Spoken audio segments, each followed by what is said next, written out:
Alright, this is going to be an inclusive video showing you the 5 places that you may want to consider putting your money after getting paid.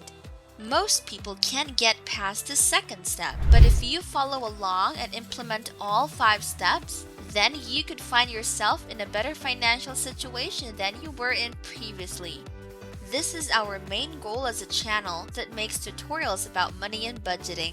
Before we get to the very first step, don't forget to give this video a like and subscribe, and share it with your closest friends and family.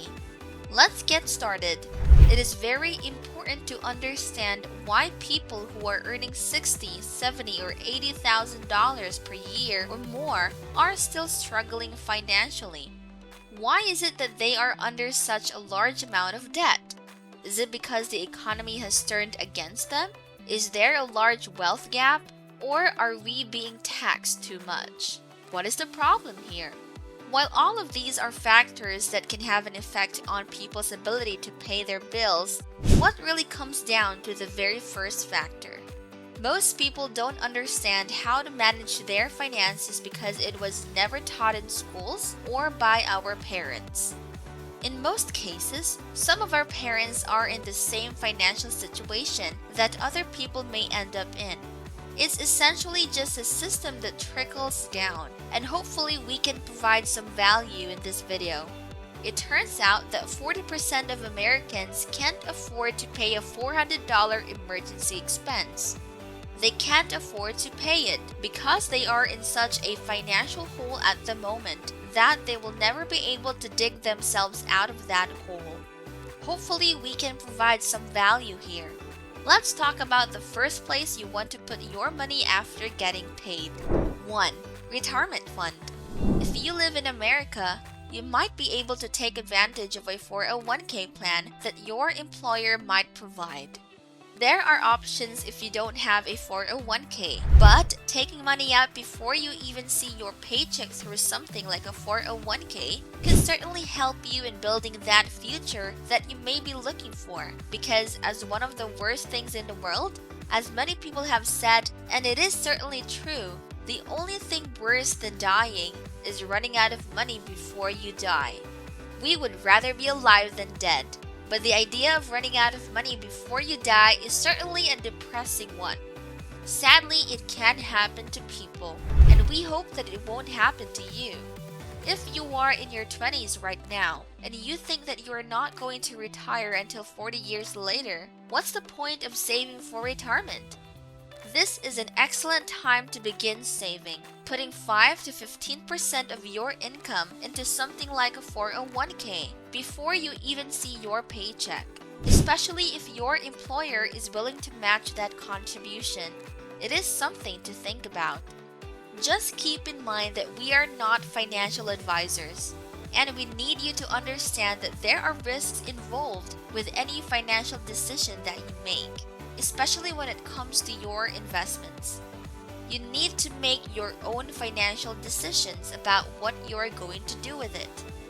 This idea is often taken advantage of, but sadly, some younger people, especially when they first start their jobs, fail to grasp it. They got out of their pre-retirement fund and hurt themselves in the long run. The first thing that you should consider doing before getting your paycheck is setting it up with your employer. And if they don't offer that, there are other opportunities if you are not living in the United States. Your government may have something similar to a 401k plan, or something where you can get a text before you get your paycheck, or that money goes to some type of retirement account. 2. Checking account. This is going to be our hub for everything that happens. Our paycheck goes into our checking account.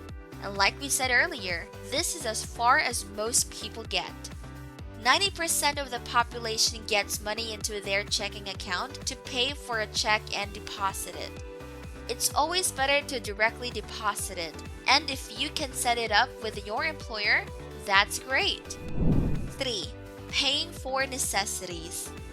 When we are talking about necessities, we are talking about the bare bones necessities to keep you off the streets and to keep you alive. We are not talking about the television or the Xbox that you want to buy your nephew for Christmas. We are not talking about those things along those lines. We are simply talking about the basic needs like healthcare, transportation, and utilities. Not getting your electricity and water shut off, and not getting evicted from your apartment. This should depend on where you live and how many kids you have, depending on your situation. This shouldn't be considered excessive, and we are talking about our basic needs. We need to pay it because it is for your survival, and it is important to keep yourself alive. You need to understand the difference between needs and wants. Your needs and wants are important, and some people can't decipher the differences between the two. You want to consider what you need to stay alive and what you want. Do you want to get McDonald's? Or could you find a way to lower that expense? Healthcare is important, but sadly, it is something that people will skip. People will skip getting health insurance and going to their doctor's appointment because they want to save money. However, this will only hurt them in the long run. Understand your necessities and pay them. You might want to consider making the minimum payment on your credit cards because doing so will not affect your credit score. If you are skipping on credit card payments, student loan debt, and mortgages, that will end up hurting you. Or, emergency fund. Everyone should have an emergency fund, regardless of whether they have $1 million in their bank account or a negative $100,000 to their name. Having an emergency fund is going to be one of the first steps to sort of alleviating that financial distress. This is going to be a crucial step, and it is nice to keep building it up. A great strategy for doing this is to just start taking $10 out of every paycheck, or taking out $40, $30, and $20 out of your paycheck and placing them in a separate emergency fund. It has to be accessible because this is for situations that are considered real emergencies, and you don't have any cash at all. You need to go to the dentist to have a tooth removed because you are in so much pain. That would be an emergency. Another emergency is your car breaking down, and you have to use that car to get to work. That's an emergency.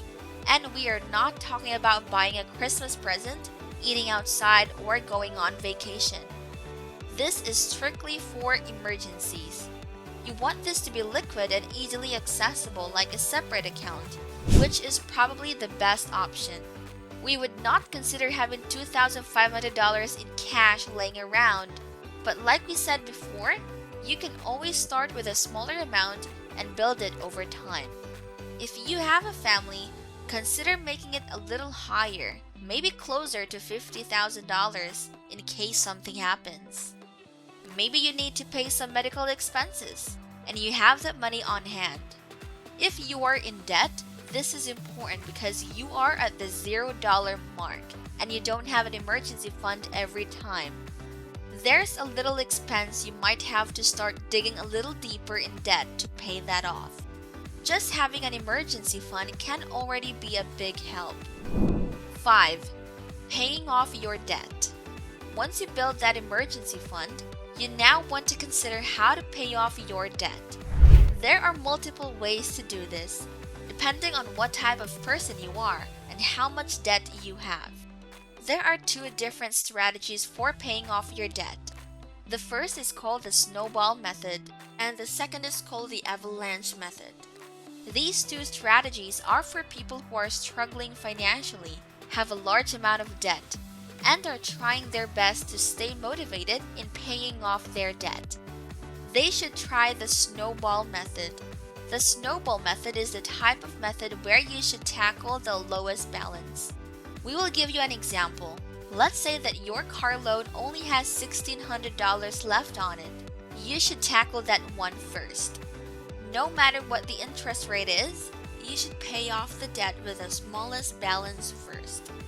In this case, you are just getting rid of the different kinds of debt. It will certainly make you feel better once you start eliminating each of them. It is definitely difficult to pay everything at the same time, and that can be difficult to stick with. However, we want to give you a reminder that confronting this situation is way better than avoiding it. We're pretty sure that you all have friends and family who are in debt to the point that they can't pay it off. They continued avoiding it until it bothered them almost every day. Very similar to being in school and having an assignment that you haven't done at all, and that is past its due date.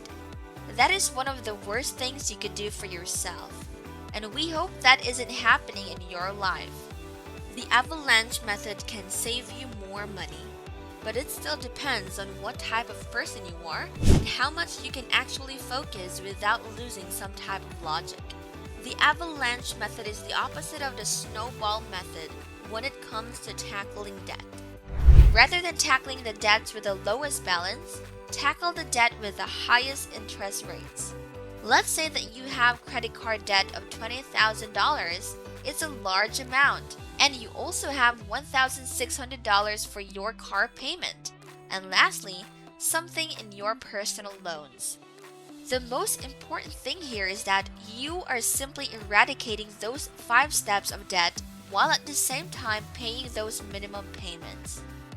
You don't want to default on those credit scores since they will simply hurt your credit score and cause you to end up paying late fees. Thank you so much for watching. We hope that you learned a lot from today's video. And please don't forget to subscribe to our channel and hit the notification bell icon to see more of our content on personal finances and budgeting tutorials. We hope to see you all in the next video. Bye for now!